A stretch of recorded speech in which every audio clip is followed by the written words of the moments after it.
My wife said during our divorce mediation, I deserve the house, I made it a home. I nodded to the lawyer, she's right. I gave her the house, free and clear. Her victory was short-lived when she received the $150,000 bill for the foundation repair I'd been putting off. Original post: I, 48 male, sat there in the mediator's office last month, watching my soon-to-be ex-wife Diane, 45, perform her Oscar-worthy speech about why she deserved our house. 22 years of marriage ending and she was treating it like a real estate negotiation. I made that house a home, she said, dabbing her eyes with a tissue. Every wall color, every piece of furniture, the garden, that's all me. Tom just paid for things. I created the memories. The mediator, a patient woman named Gloria, looked at me. Mr. Henderson, your thoughts? I shrugged. She's right. Give her the house. Diane's lawyer, this aggressive guy named Brett, actually looked suspicious. Just like that. Just like that. She wants it, she can have it. Free and clear. I'll keep my retirement accounts, she keeps the house. Even split. Diane's whole face lit up. She'd been expecting a fight. See, the house was worth about $425,000 in the current market. My 401k and investments were worth roughly $450,000. Pretty even, right? What Diane didn't know, because she never bothered with the boring house stuff, was that our foundation was failing. Had been for 2 years. I'd gotten 3 separate estimates, all coming in between $140,000 and $165,000 for a complete foundation repair and releveling. The garage was already showing major cracks, the master bedroom door wouldn't close properly, and we had a growing gap between the floor and baseboards in the kitchen. I'd been planning to address it this year, had even started setting money aside. But then Diane decided she was unfulfilled and needed to find herself. Which apparently meant finding herself in bed with her CrossFit instructor Rodney. Yeah, I knew about Rodney. For 6 months. But I didn't say anything because I was consulting with my lawyer about the best way forward. Document everything, he said. So I did. But the foundation. That was my ace in the hole. You're sure you don't want to fight for the house? Gloria asked me one more time. Positive. Diane deserves it. She made it a home. We signed the papers right there. Diane practically floated out of that office. Update 1. Been 2 weeks since the papers were signed. Diane moved back into the house. I've been staying in a rental apartment, and she's been posting all over social media about her fresh start and new chapter. Pictures of her redecorating, having wine nights with her girlfriends, talking about how she won the house. Her sister Marcy even commented, "So glad you got what you deserved. Tom never appreciated that beautiful home you created." Sure, Marcy. Let's go with that. Yesterday I got a text from Diane. Then another. Then about 15 more in rapid succession. What the hell did you do to the foundation? The garage floor just cracked in half. There's a guy here saying we need $150,000 in repairs. This is fraud. You knew about this. I'm calling my lawyer. You bastard, you planned this. The contractor said you had estimates done 2 years ago. I can't afford this. Tom, please. We need to talk. The house is sinking. They said if I don't fix it soon the house could be condemned. I'm going to, please call me. This isn't funny. I didn't respond. Not my house. Not my problem. Then her lawyer Brett called. Tom, we need to discuss this foundation situation. What foundation situation? Don't play dumb. Diane's hired a structural engineer. The house needs immediate repairs. Okay. She wanted the house. She got the house. As is. It's all in the paperwork. You had a duty to disclose. Check the divorce settlement, Brett. Page 17, Section 3. Property to be transferred as is, with all existing conditions, known or unknown. Your client signed it. You witnessed it. Long pause. You son of a, Brett, I gave her exactly what she asked for. The house she made a home. If she'd bothered to get an inspection, or maybe asked me about the stack of contractor estimates in my filing cabinet, or even just wondered why some doors stopped closing properly, she might have known. But she was too busy with Rodney to notice the house was literally falling apart. Kind of metaphorical, don't you think? He hung up. Marcy called me next. Tom, you need to help Diane with the house repairs. Why would I do that? Because it's the right thing. You were married for over 20 years. We're being the operative word. She ended it. She wanted the house. She got it. She can't afford $150,000 in repairs. Then she should sell it. She can't sell a house with foundation problems. Sure she can. Just has to disclose them and take a massive loss. Maybe $200,000 if she's lucky. But hey, at least she'll have something. You're evil. I'm practical. By the way, how's Rodney handling all this?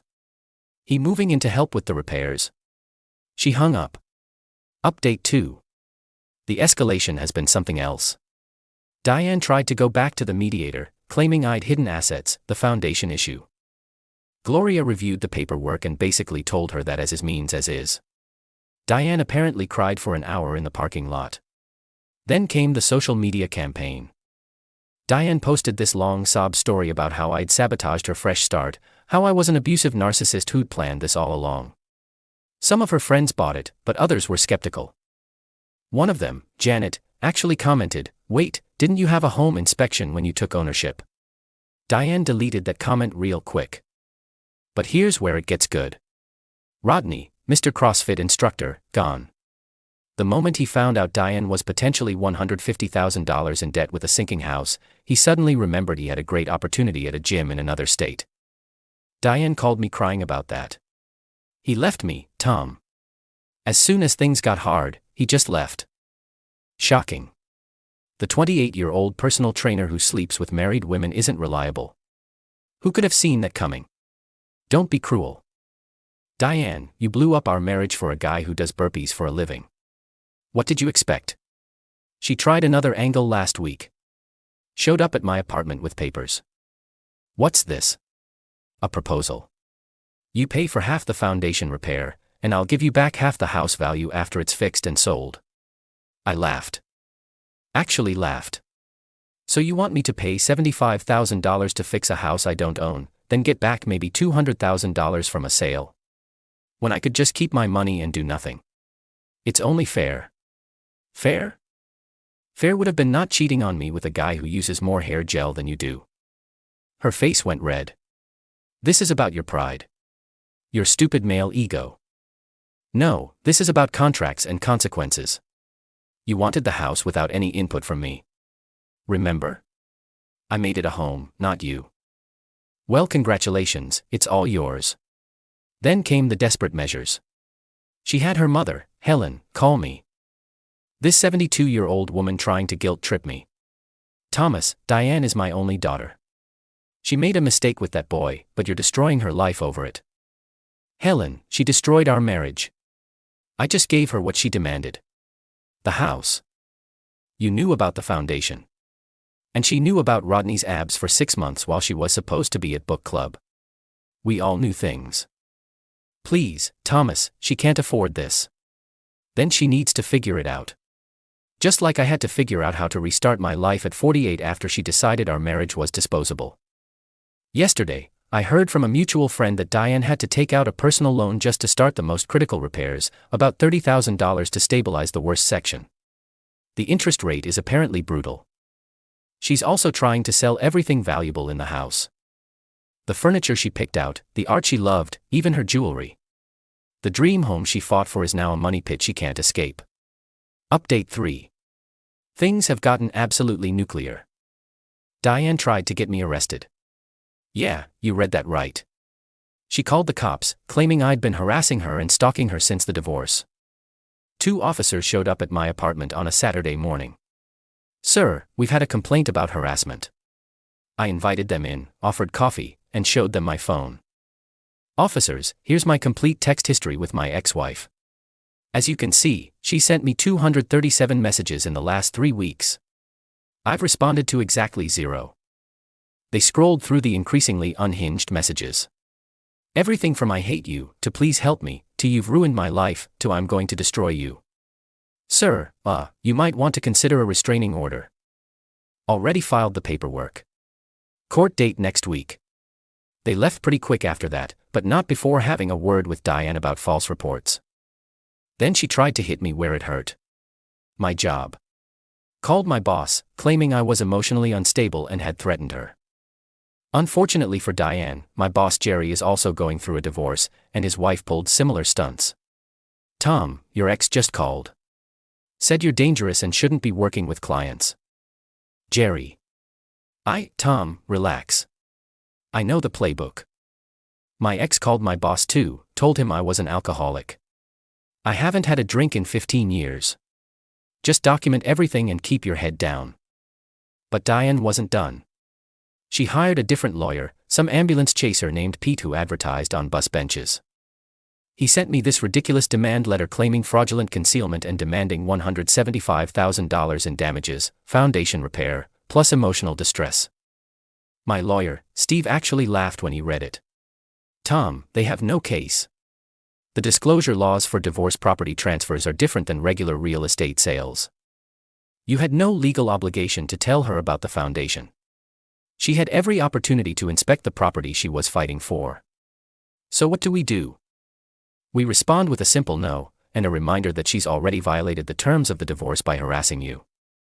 The best part? Diane's own social media posts destroyed any case she might have had.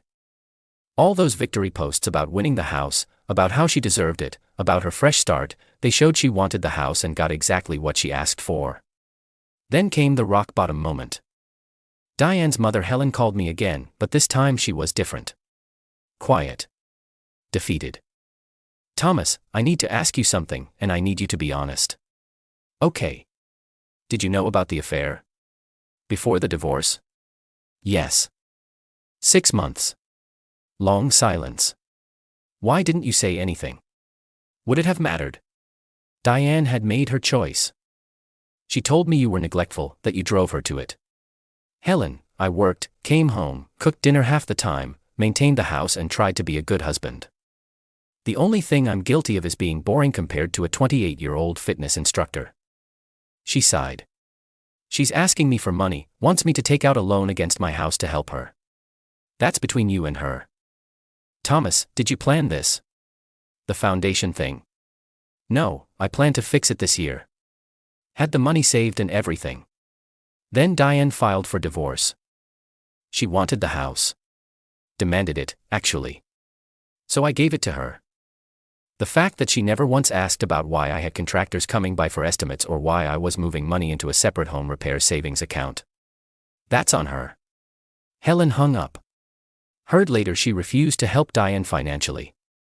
Told her to figure it out like an adult. Final update. It's been 3 months since the divorce was finalized. Here's where everyone ended up. Diane had to sell the house. But here's the thing about selling a house with massive foundation issues. You have to disclose them. And nobody wants to pay market value. She ended up letting it go for $195,000 to a house flipper who had the capital to fix it. After paying off the mortgage and the personal loan she'd taken for emergency repairs, she walked away with about $23,000. 23 grand. From a house she thought was worth $425,000. She's living in a 1-bedroom apartment now. The kind with thin walls and a parking lot view. Her Instagram went from living my best life posts to complete radio silence. Rodney posted a picture with his new girlfriend last week. She looks suspiciously married. Some people never learn. Diane's friends have been split. Half still think I'm evil incarnate. The other half have been quietly reaching out, saying things like we had no idea about the affair and she kind of brought this on herself. Janet actually apologized for believing Diane's version initially. Tom, I'm sorry. She made you sound like this terrible person. But you just gave her what she asked for, didn't you? Exactly what she asked for. The restraining order was granted after Diane showed up at my office just to talk and security had to escort her out. She's not allowed within 500 feet of me for the next year. But the real kicker. Last week, the house flipper who bought the place reached out to me. Wanted to know if I had any documentation about the foundation repairs I'd been planning. Why, I asked. Found your initial quotes in the garage. You had good contractors lined up. Mind if I ask why you didn't fix it? Was planning to. Then my wife filed for divorce and demanded the house. Seemed like a waste to fix it just to hand it over. He laughed. She didn't get an inspection. Nope. Too confident in her victory. Expensive mistake. I'll make about $200 profit after repairs. Good for you. You know, he said, in 20 years of flipping houses, I've never seen someone shoot themselves in the foot quite like this. She had you willing to fix it.